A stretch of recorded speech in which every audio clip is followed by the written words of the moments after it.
Bom dia, gente boa! Espero que vocês estejam bem aí nessa sexta-feira santa, né? Dia muito importante para nossa fé. Não é só um feriado, é um tempo de lembrar, tempo de refletir sobre o sacrifício de Jesus na cruz que mudou a nossa história. Quero lembrar você que hoje à noite nós temos culto de Sexta-feira Santa na PIB às 7 horas, lá no campus Nereu, tá? 7 horas da noite. Temos um culto que vai nos ajudar a refletir e a pensar sobre isso. Como um culto de Sexta-feira Santa, ele é um culto mais sério, é um culto mais reflexivo, que nos leva a perceber e a sentir o que foi a Sexta-feira Santa. Por um lado, maravilhosa, é ali que foi pago o nosso preço, por outro lado, uma noite muito dolorosa também. E nós vamos estar falando um pouquinho sobre isso, refletindo sobre isso. O coral vai estar ministrando, vai ser um culto especial, assim como também os cultos de Páscoa. Então, quero lembrar você também que no domingo temos os nossos cultos, 9h30 e 19 horas, Campus Nereu. Culto especial de Páscoa, com vários elementos especiais, para a gente poder celebrar junto esse tempo tão importante para a nossa fé. É até mais importante do que o Natal. A gente culturalmente celebra mais o Natal, né? Mas a Páscoa é mais importante para nós cristãos do que o Natal, porque o nascimento de Jesus é importantíssimo, milagroso, extraordinário, abençoado e tudo mais.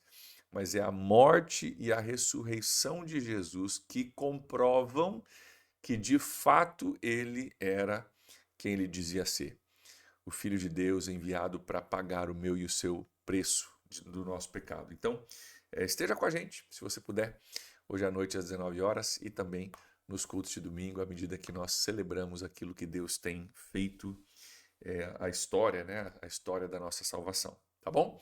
Nós vamos hoje para mais 2 versículos aqui. Estamos em Provérbios capítulo 3 ainda. Temos um chãozinho aqui ainda no capítulo 3, mas nós vamos olhar um pouquinho mais a respeito da sabedoria. E aqui o autor ele está nos chamando para a gente se colocar, né, nós nos colocarmos no nosso lugar e percebermos a grandeza da sabedoria de Deus. Ele vai nos vacinar aqui contra a gente achar que a gente sabe melhor do que Deus. Isso acontece no capítulo 3, versículo 19 e o versículo 20 também. Quero olhar contigo aqui na Bíblia para você poder pegar comigo o texto. Diz assim: Por sua sabedoria, o Senhor lançou os alicerces da terra. Por seu entendimento, fixou no lugar os céus. Então ele tá usando aqui uma metáfora de construção. Claro que a terra não tem alicerce, não tem fundamento, como tem uma casa, né? A gente sabe que a terra está suspensa no universo, né? no espaço. Mas ele está falando sobre como se fosse pendurar as luzes numa casa, né? Então ele fixou no lugar os céus, como se fosse talvez um telhado né, com iluminação à noite, né? A gente imagina isso como uma metáfora do céu e a terra como um alicerce. Então ele está falando, Deus construiu o planeta que nós vivemos, foi construído nessa metáfora pelas mãos e pela sabedoria de Deus. Ele continua no versículo 20. Por seu conhecimento, as fontes profundas se rompem e as nuvens gotejam o orvalho.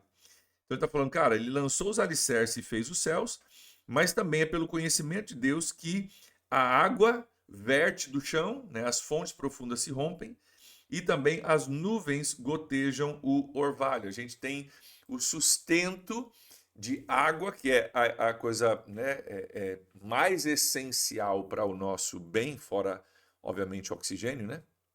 Mas a gente precisa de mais de água para que a terra funcione. A gente precisa de água para as plantações, para que os animais possam comer, para que a gente possa comer também. Ele diz, cara, tudo isso foi conhecimento de Deus que fez a terra com o equilíbrio perfeito que ela tem. Está dizendo de outra forma que a terra é uma construção de Deus. que fez o alicerce, fez o teto, que a gente chama de céu, e prover os nutrientes também que a terra precisa para que ela possa funcionar. É a sabedoria de Deus que ordenou o mundo conforme nós o vemos hoje. E parte do que isso deve produzir em mim e em você é dizer o seguinte, cara, fica mais difícil quando eu entendo isso, fica mais difícil eu achar que do meu jeito vai ser melhor, né? Deus diz, filho, faz desse jeito, filha, viva dessa forma, né? E lembre que foi ele que lançou os alicerces da terra, foi ele que fixou o céu, né? É ele que manda o orvalho enquanto a gente está dormindo, né? Vem uma água úmida, um ar úmido o suficiente que ele, né, cai como orvalho e água as plantas. Isso a gente nem se dá conta que está acontecendo e Deus está cuidando. Então, que tal a gente ouvir a sabedoria de Deus, né? E entender que ele já comprova pela perfeição da sua criação também a perfeição e a dimensão da sua sabedoria. Presta atenção, a perfeição, nós vamos falar um pouquinho sobre isso, e a dimensão, cara, ele criou o universo. Pela sua sabedoria, ele criou a perfeição e o equilíbrio que nós temos hoje também pela sua sabedoria. Então, seremos sábios se a gente perceber que ele sabe mais do que a gente e que a melhor opção para nós realmente é aprendermos a sabedoria dele e seguirmos a sabedoria dele. Mas vamos falar um pouquinho sobre essa criação de Deus que tanto aparece nesse texto, né? Se você olhar para o nosso mundo hoje, como nós vivemos, apesar do mundo ter problemas, ter injustiças, ter dificuldades, se você olhar principalmente para a criação, né, para a natureza, você vai perceber um nível de detalhe e de perfeição que nos remete a um ser inteligente por trás disso que criou e que criou o ambiente onde isso pudesse acontecer. Você dizer que tudo isso é obra do acaso fica um pouco complicado. E é claro que os argumentos que as pessoas que não reconhecem Deus usam cara, mas você não entendeu, é que dado bilhões de anos, né? Dado bilhões de anos aconteceu, cara, porque, né, evolução e o processo, né, de melhoria e tal, e você estica isso por 13,8 bilhões de anos e você chega na humanidade autoconsciente.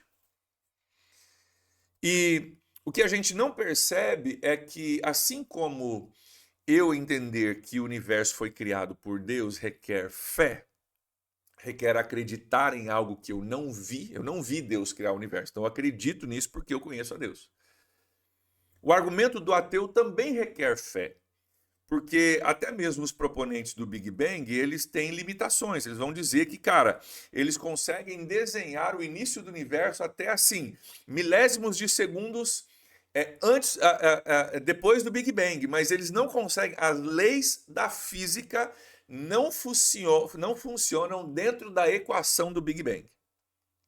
A gente consegue medir e prever poucos, né, milésimos de segundo depois do Big Bang, as leis da física já se aplicam e a gente consegue. Agora, dizer que todo o universo estava concentrado em uma bolinha infinitamente densa que um dia explodiu, a gente não tem explicação científica para isso. As leis da física não se aplicam àquele estado da matéria. Então, como que eu posso afirmar que existe um Big Bang? Eu preciso ter fé também. Eu não estava lá para ver, mas, cara, tudo aponta para que, né, essa seja uma possibilidade. Eu diria para você, se você olhar para a natureza, para a criação, tudo aponta para um Criador. E eu não tenho dúvida que houve um Big Bang. Deus diz, haja luz e houve luz. Cara, pensa na explosão que não aconteceu. Eu não tenho dúvida de que teve um Big Bang. Mas a gente precisa entender que, ao olhar para a criação, se torna óbvio, inclusive Romanos capítulo 1 vai nos dizer que a criação é um outdoor de Deus, dizendo para quem estiver disposto a prestar atenção, ei, eu estou aqui. Nós somos, de certa forma, privilegiados, né?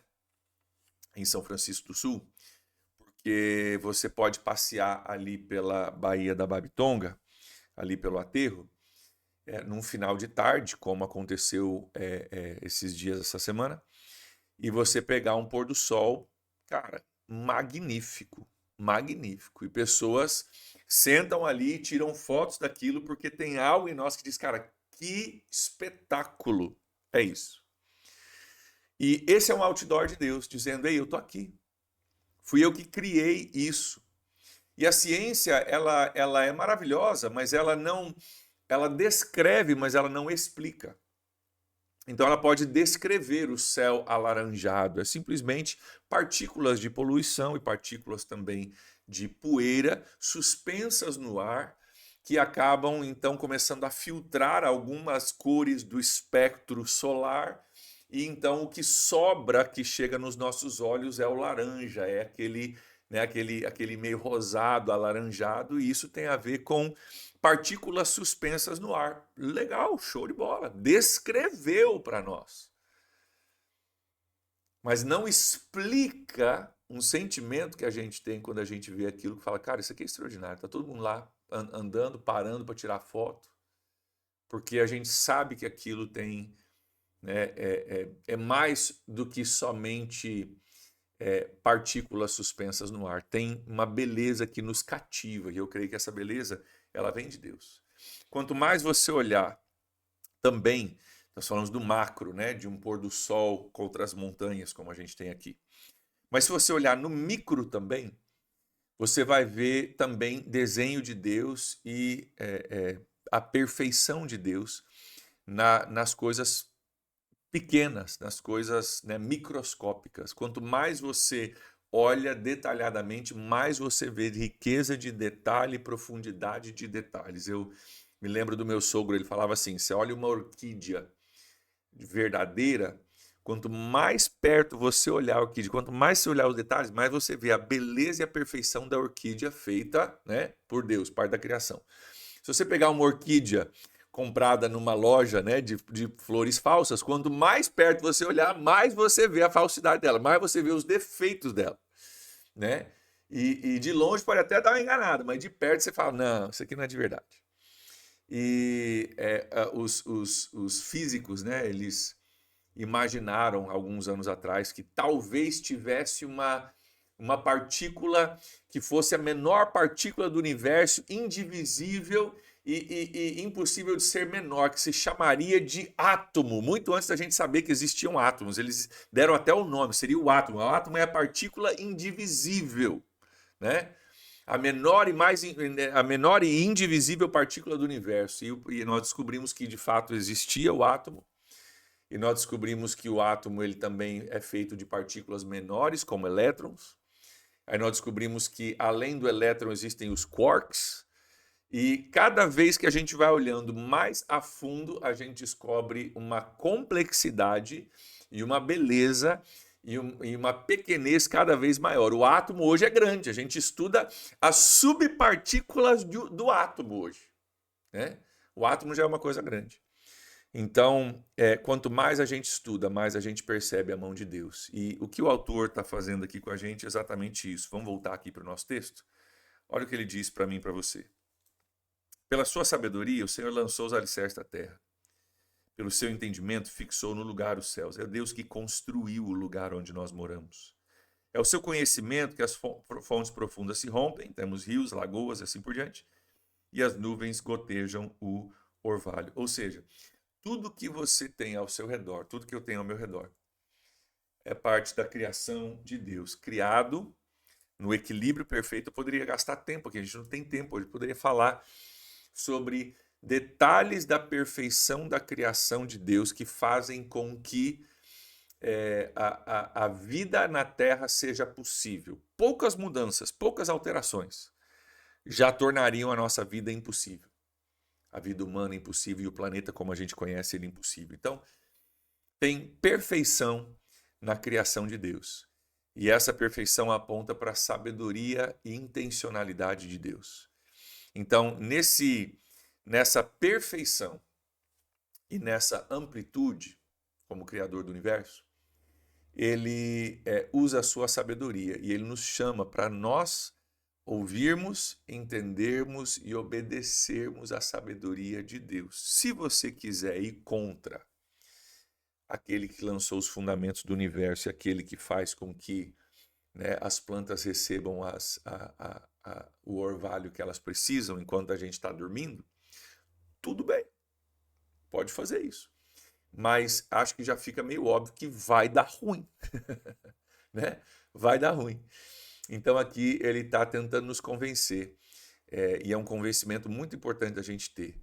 É mais ou menos a gente dizer assim: ei, lembra quem é você na fila do pão antes de você achar que você sabe mais do que Deus, tá? Esse é o resumo da ópera, desses versículos. Lembra quem é você na fila do pão, né? O que você já fez de grande na vida aí? Lista aí suas grandes realizações, né? Vamos comparar com a sabedoria de Deus e o que ela realizou. Acho que é melhor você seguir a sabedoria de Deus. Esse é o nosso convite, esse é o nosso chamado de forma muito, muito pedagógica para que a gente possa compreender. Quando falamos da sabedoria que Deus tem para nós, falamos da sabedoria do Criador e sustentador do universo. E que o nosso coração possa se inclinar para ouvir e obedecer essa sabedoria. Amém? Vamos orar por isso?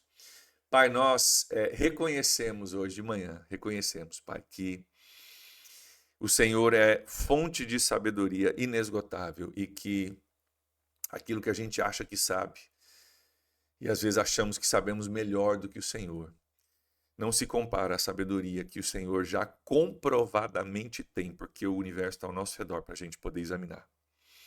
Então, Deus, ajuda-nos a, com humildade, reconhecer quem nós somos e quem o Senhor é, reconhecer as nossas limitações e a sua capacidade, Pai, e que nós possamos nos submeter à tua sabedoria, aos teus processos, aquilo que o Senhor tem para nós. Nós louvamos o Senhor, honramos o Senhor, pedimos que o Senhor nos abençoe hoje, nos ajude, Deus, a compreendermos isso e a buscarmos a tua sabedoria acima da nossa própria. Nós oramos assim, em nome de Jesus. Amém. Amém, gente boa. Grande abraço aí para vocês, tá? Nos vemos, não na segunda, nos vemos na terça-feira para o retorno do nosso devocional, tá bom? Grande abraço, até mais. Tchau, tchau.